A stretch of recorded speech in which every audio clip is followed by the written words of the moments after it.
Ако премиерот Заев утре ја достави оставката до собранието, нова влада според роковите може да биде формирана најдоцна на почетокот на декември. Ако политичките партии пак се договорат за предвремени парламентарни избори, граѓаните повторно би излегле на гласање најбрзо во втората половина на март следната година.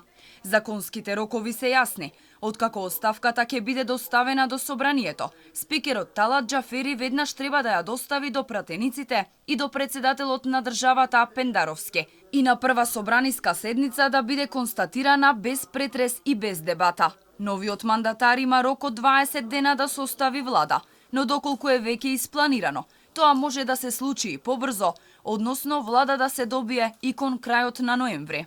Професорката по уставно право Тања Каракамишева објаснува дека за сите сценарија кои се во игра, клучно е парламентарното мнозинство.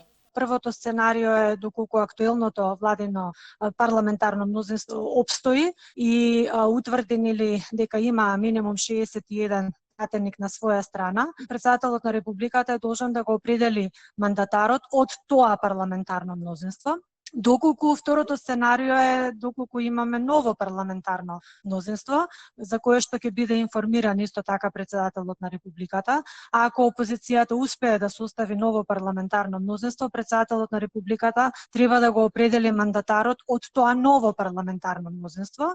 Доколку политичките партии се договорат за нови предвремени избори, законот е јасен и предвидува формирање техничка влада.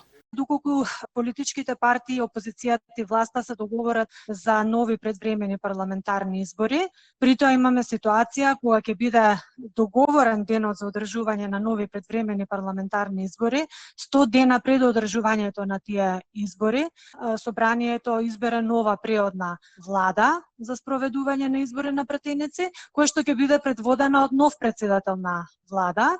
Доколку собранието се само распушти, според деловникот тече рок од 60 дена да се распишат предвремени парламентарни избори, на кои инсистира опозицијската ВМРО-ДПМНЕ. Но за само распуштање треба да се согласат мнозинството пратеници, кои во моментов ги држи СДСМ и за кое владината коалиција тврди дека е стабилно.